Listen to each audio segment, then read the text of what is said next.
Hey there, everybody. It's that time of night again. All right, it's Friday. Let's jump into chapter 49. So, recap what happened. Basically, uh it's been a whole lot of nothing. Elizabeth's uncle has gone to London to try to trace Lydia and Wickham, but no luck yet. They're successfully hidden somewhere and they're still not married apparently. So, we're just kind of waiting. Mr. Bennet has come home. He's finally realizing like he should have had a stronger hand in his daughter's upbringing, maybe. Cool. So let's get going. Chapter 49. 2 days after Mr. Bennet's return, as Jane and Elizabeth were walking together in the shrubbery behind the house, they saw the housekeeper coming towards them, and concluding that she came to call them to their mother, went forward to meet her. But instead of the expected summons, when they approached her, she said to Miss Bennet, "I beg your pardon, madam, for interrupting you, but I was in hopes you might have got some good news from town, so I took the liberty of coming to ask." "What do you mean, Hill? We've heard nothing from town." "Dear madam, dear madam," cried Mrs. Hill in great astonishment, "don't you know there is an express come from master from Mr. Gardiner? He has been here this half hour, and master has had a letter." Away ran the girls, too eager to get in to have time for speech. They ran through the vestibule into the breakfast room, from thence to the library. Their father was in neither, and they were on the point of seeking him upstairs with their mother, when they were met by the butler, who said, "If you are looking for my master, ma'am, he is walking towards the little copse." Upon this information, they instantly passed through the hall once more and ran across the lawn after their father, who was deliberately pursuing his way towards a small wood on one side of the paddock. Jane, who was not so light nor so much in the habit of running as Elizabeth, soon lagged behind, while her sister, panting for breath, came up with them and eagerly cried out, "Oh, papa, what news? What news? Have you heard from my uncle?" "Yes, I have had a letter from him by express." "Well, what news does it bring, good or bad?" "What is there of good to be expected?" said he, taking the letter from his pocket. "But perhaps you would like to read it." Elizabeth impatiently caught it from his hand. Jane now came up. "Read it aloud," said their father, "for I hardly know myself what it is about." Gracechurch Street, Monday, August 2nd. My dear brother, at last I am able to send you some tidings of my niece, and such as, upon the whole, I hope will give you satisfaction. Soon after you left me on Saturday, I was fortunate enough to find out in what part of London they were. The particulars I reserve till we meet. It is enough to know they are discovered. I have seen them both.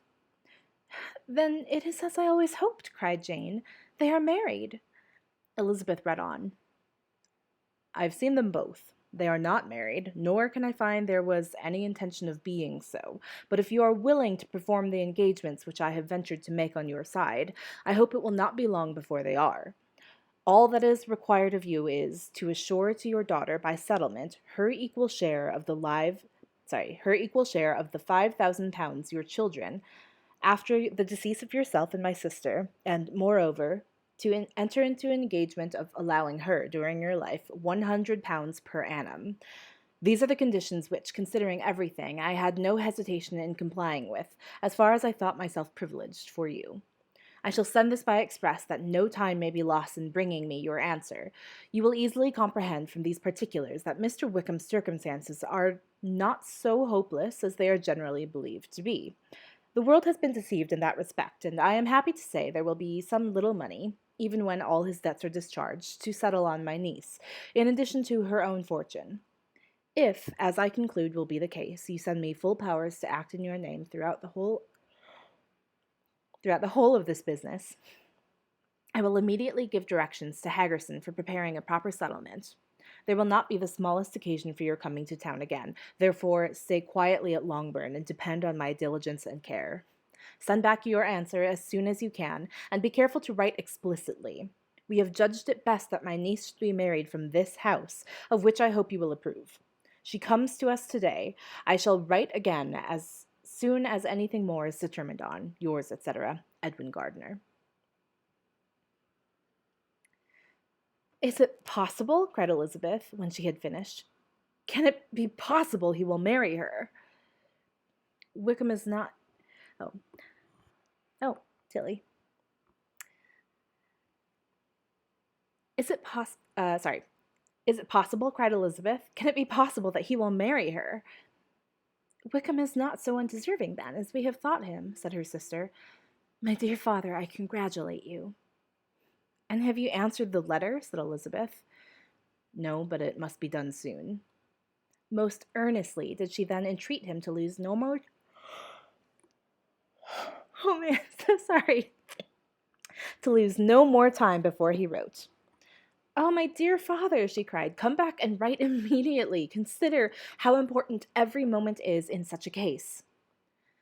Let me write for you, said Jane, if you dislike the trouble yourself.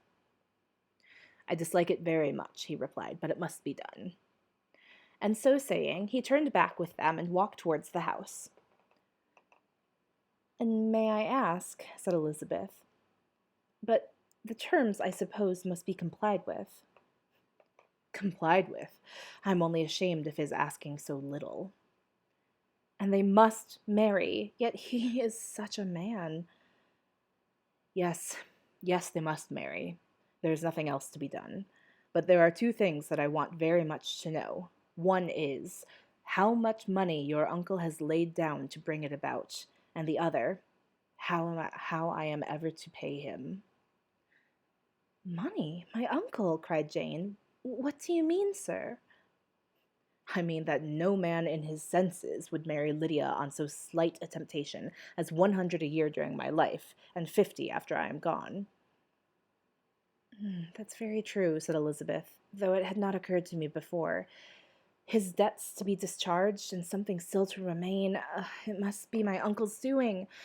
Generous, good man. I'm afraid he has distressed himself. A small sum could not do all of this. No, said her father. Wickham's a fool if he takes her with a farthing less than 10,000 pounds. I should be sorry to think so ill of him in the very beginning of our relationship. 10,000 pounds, heaven forbid! How is half such a sum to be repaid?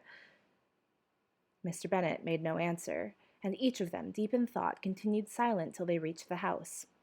Their father then went to the library to write, and the girls walked into the breakfast-room.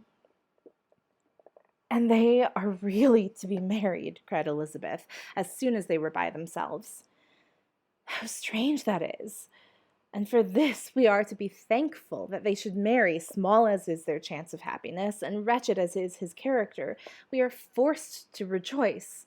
Ugh, Lydia. I comfort myself with thinking, replied Jane, that he certainly would not marry Lydia if he had not a real regard for her. Though our kind uncle has done something towards clearing him, I cannot believe that 10,000 pounds or anything like it has been advanced. He has children of his own, and may have more. How could he spare half 10,000 pounds? If we were ever able to learn what Wickham's debts have been... Oh my gosh. So sorry. If we were ever able to learn what Wickham's debts have been, said Elizabeth, and how much is settled on his side on our sister, we shall exactly know what Mr. Gardiner has done for them, because Wickham has not 6 pence of his own. The kindness of my uncle and aunt can never be requited. Their taking her home and affording her their personal protection and countenance is such a sacrifice to her advantage as years of gratitude cannot enough acknowledge. By this time she's actually with them. If such goodness does not make her miserable now, she will never deserve to be happy. What a meeting for her when she first sees my aunt! We must endeavor to forget all that has passed on either side, said Jane. I hope and trust they will yet be happy. His consenting to marry her is a proof, I believe, that he has come to a right way of thinking. Their mutual affection will steady them, and I flatter myself they will settle so quietly and live in so rational a manner as may in time make their past imprudence forgotten. Their conduct has been such, replied Elizabeth, as neither you, nor I, nor anybody can ever forget. It's useless to talk of it. It now occurred to the girls that their mother was in all likelihood perfectly ignorant of what had happened. They went to the library, therefore, and asked their father whether he would not wish them to make it known to her. He was writing, and without raising his head, coolly replied, "This is embarrassing." He was writing, and without raising his head, coolly replied, "Just as you please." "May we take my uncle's letter to read to her?" "Take whatever you like and get away." Elizabeth took the letter from his writing table, and they went upstairs together. Mary and Kitty were both with Mrs. Bennet. One communication would, therefore, do for all. After a slight preparation for good news, the letter was read aloud. Mrs. Bennet could hardly contain herself. As soon as Jane had read Mr. Gardner's hope of Lydia's being soon married, her joy burst forth, and every following sentence added to its exuberance.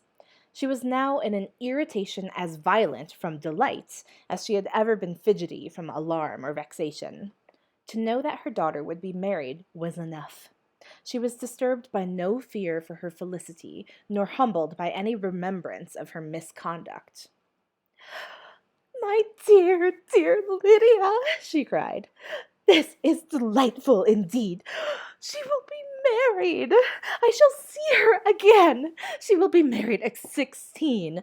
My good, kind brother. I knew he would manage everything. I knew how it would be, how I longed to see her, and to see dear Wickham too.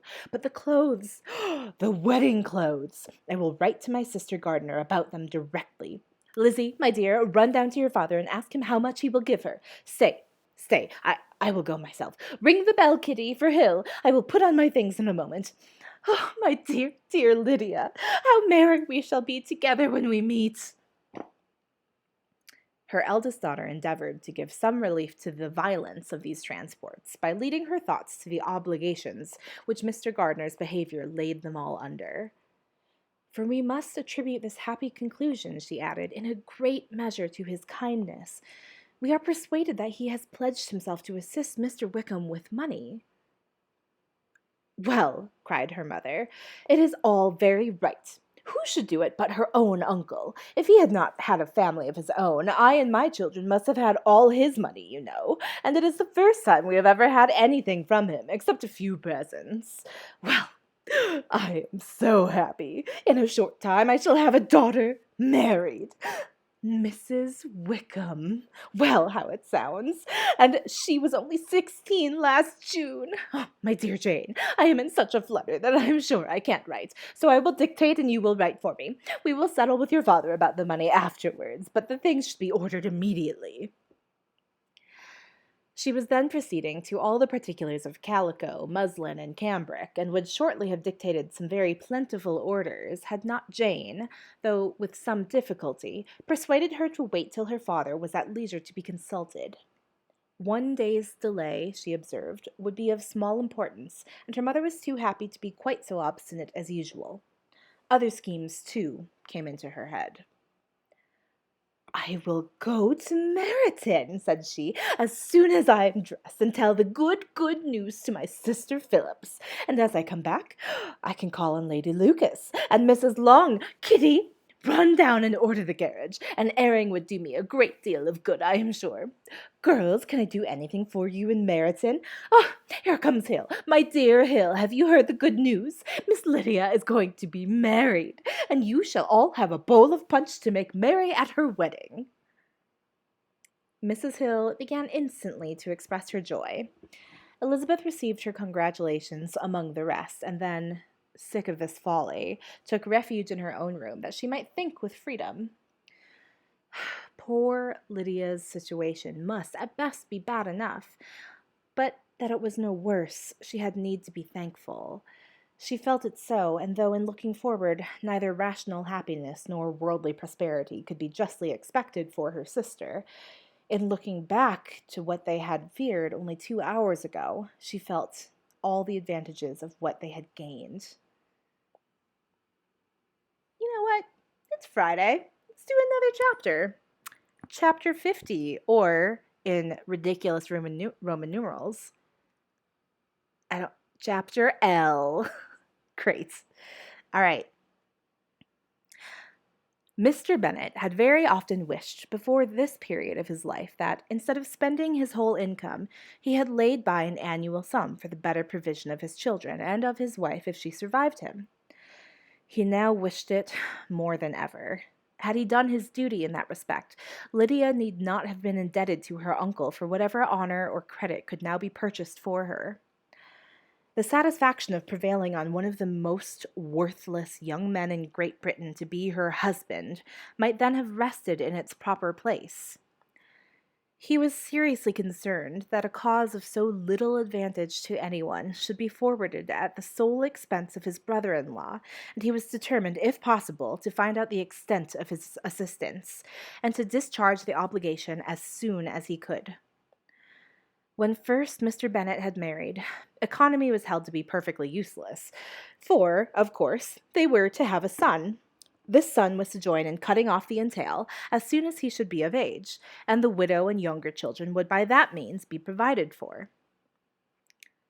5 daughters successively entered the world, but yet the son was to come, and Mrs. Bennet, for many years after Lydia's birth, had been certain that he would. This event had, at last, been despaired of, but it was then too late to be saving. Mrs. Bennet had no turn for economy, and her husband's love of independence had alone prevented their exceeding their income. £5,000 was settled by marriage articles on Mrs. Bennet and the children, but in what proportions it should be divided amongst the latter depended on the will of the parents.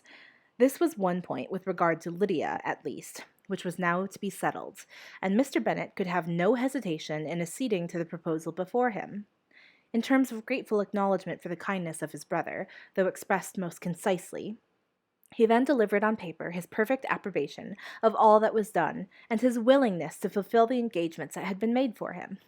He had never before supposed that, could Wickham be prevailed on to marry his daughter, it would be done with so little inconvenience to himself as by the present arrangement.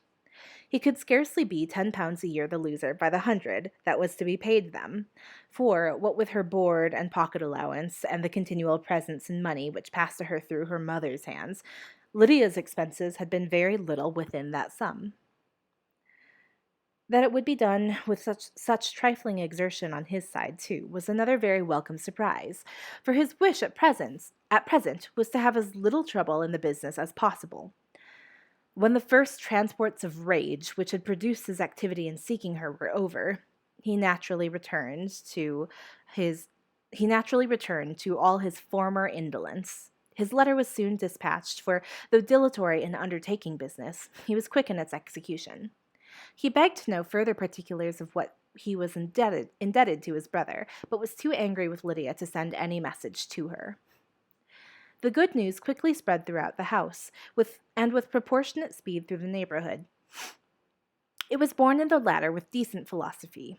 To be sure, it would have been more for the advantage of conversation had Miss Lydia Bennet come upon the town, or, as the happiest alternative, been secluded from the world in some distant farmhouse. But there was much to be talked of in marrying her, and the good-natured wishes for her well-doing which had proceeded before from all the spiteful old ladies in Meryton lost but little and the good-natured wishes for her well-doing, which had proceeded before from all the spiteful old ladies in Meryton, lost but little of their spirit in this change of circumstances, because with such a husband her misery was considered certain. It was a fortnight since Mrs. Bennet had been downstairs, but on this happy day she again took her seat at the head of the table, and in spirits oppressively high. No sentiment of shame gave a damp to her triumph. The marriage of a daughter, which had been the first object of her wishes since Jane was 16, was now on the point of accomplishment, and her thoughts and her words ran wholly on those attendants of elegant nuptials, fine muslins, new carriages, and servants. She was busily searching through the neighborhood for a proper situation for her daughter, and, without knowing or considering what their income might be, rejected many as deficient in size and importance. "Hay Park might do," said she, "if the Goldings would quit it, or the great house at Stoke if the drawing-room were larger, but Ashworth is too far off. I could not bear to have her 10 miles from me, and as for Purvis Lodge, The attics are dreadful." Her husband allowed her to talk on without interruption while the servants remained. But when they had withdrawn, he said to her, sorry.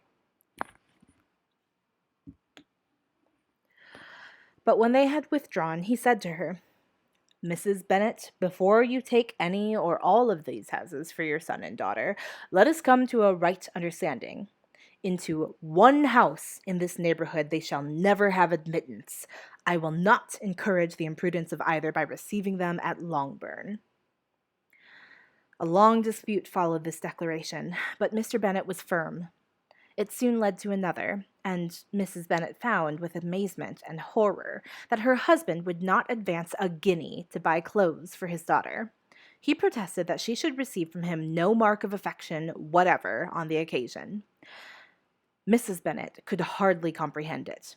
That his anger could be carried to such a point of inconceivable resentment as to refuse his daughter a privilege without which her marriage would scarcely seem valid, exceeded all that she could believe possible. She was more alive to the disgrace which her want of new clothes must reflect on her daughter's nuptials than to any sense of shame at her eloping and living with Wickham a fortnight before they took place. Elizabeth was now most heartily sorry that she had, from the distress of the moment, been led to make Mr. Darcy acquainted with their fears for her sister, for since her marriage would so shortly give the proper termination to the elopement, they might hope to conceal its unfavourable beginning from all those who were not immediately on the spot. She had no fear of it spreading farther through his means. There were few people on whose secrecy she would have more confidently depended, but, at the same time, there was no one whose knowledge of his sister's frailty would have mortified her so much. Not, however, from any fear of disadvantage from it individually to herself, for at any rate there seemed a gulf impassable between them. Had Lydia's marriage been concluded on the most honorable terms, it was not to be supposed that Mr. Darcy would connect himself with a family where, to every other objection, would now be added an alliance and relationship of the nearest kind with the man whom he so justly scorned. From such a connection she could not wonder that he should shrink. The wish of procuring her regard, which she had assured herself of his feeling in Derbyshire, could not in rational expectation survive such a blow as this. She was humbled, she was grieved. She repented, though she hardly knew of what. She became jealous of his esteem when she could no longer hope to be benefited by it. She wanted to hear of him when there seemed the least chance of gaining intelligence. Life was rough before social media. She was convinced that she could have been happy with him when it was no longer likely they should meet. What a triumph for him, as she often thought. Could he know that the proposals which she had proudly spurned only 4 months ago would now have been gladly and gratefully received? He was as generous, she doubted not, as the most generous of his sex, but while he was mortal, there must be a triumph. She began now to comprehend that he was exactly the man who, in disposition and talents, would most suit her. His understanding and temper, though unlike her own, would have answered all her wishes. It was a union that must have been to the advantage of both. By her ease and liveliness, his mind might have been softened, his manners improved, and from his judgment, information, and knowledge of the world, she must have received the benefit of greater importance. But no such happy marriage could now teach the admiring multitude what connubial felicity really was. A union of a different tendency and precluding the possibility of the other was soon to be formed in their family. How Wickham and Lydia were to be supported in intolerable independence she could not imagine, but how little of permanent happiness could belong to a couple who were only brought together because their passions were stronger than their virtue she could easily conjecture. Mr. Gardiner soon wrote again to his brother. To Mr. Bennet's acknowledgments he briefly replied, with assurances of his eagerness to promote the welfare of any of his family, and concluded with entreaties that the subject might never be mentioned to him again. The principal purport of his letter was to inform them that Mr. Wickham had resolved on quitting the militia. It was greatly my wish that he should do so, he added, as soon as his marriage was fixed on, and I think you will agree with me in considering a removal from that corps as highly advisable, both on his account and my niece's. It is Mr. Wickham's intention to go into the regulars, and among his former friends there are still some who are able and willing to assist him in the army. He has the promise of an ensigncy in General Blank's regiment, now quartered in the north. It is an advantage to have it so far from this part of the kingdom. He promises fairly, and I hope among different people, where they may each have a character to preserve, they will both be more prudent. I have written to Colonel Forster to inform him of our present arrangements, and to request that he will satisfy the various creditors of Mr. Wickham in and near Brighton, with assurances of speedy payment, for which I have pledged myself. And you will give yourself the trouble of carrying similar assurances to his creditors in Meryton, of whom I shall subjoin a list according to his information. He has given in all his debts. I hope at least he has not deceived us. Haggerston has our directions, and all will be completed in a week. They will then join his regiment unless they are first invited to Longbourn, and I understand from Mrs. Gardiner that my niece is very desirous of seeing you all before she leaves the south. She is well, and begs to be dutifully remembered to you and her mother, yours, etc., E. Gardiner. Mr. Bennet and his daughters saw all the advantages of Wickham's removal from the Blankshire as clearly as Mr. Gardiner could do. But Mrs. Bennet was not so well pleased with it. Lydia's being settled in the north just when she had expected most pleasure and pride in her company, for she had by no means given up her plan of their residing in Hertfordshire, was a severe disappointment. And besides, it was such a pity that Lydia should be taken from a regiment where she was acquainted with everybody and had so many favorites. "She's so fond of Mrs. Forster," said she, "it will be quite shocking to send her away. And there are several of the young men, too, that she likes very much. The officers may not be so pleasant in General Blank's regiment."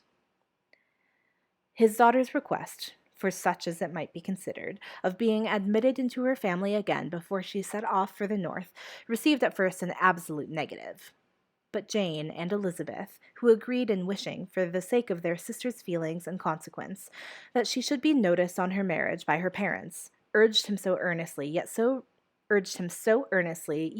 rationally and so mildly, to receive her and her husband at Longbourn, as soon as they were married, that he was prevailed on to think as they thought, and act as they wished. And their mother had the satisfaction of knowing that she should be able to show her married daughter in the neighborhood before she was banished to the north. When Mr. Bennet wrote again to his brother, therefore, he sent his permission for them to come, and it was settled that as soon as the ceremony was over, they should proceed to Longbourn. Elizabeth was surprised, however, that Wickham should consent to such a scheme, and had she consulted only with her own inclination, any meeting with him would have been the last object of her wishes. Sorry, that reading was a little rough. But anyway, well, somehow, we still don't know really how, somehow Lydia and Wickham were discovered. Wickham's debts are to be paid off, and he has consented to marry Lydia for £100 a year, which, gross. But also, that's a shockingly small amount. So I guess hopefully we'll find out more soon, maybe when Lydia and Wickham are married and come visit Longbourn. So tune in on Monday. Let's find out how this all came to be. All right, gang, thanks for tuning in. Have a good weekend. Be well. Stay healthy. And I'll see you on Monday. Bye.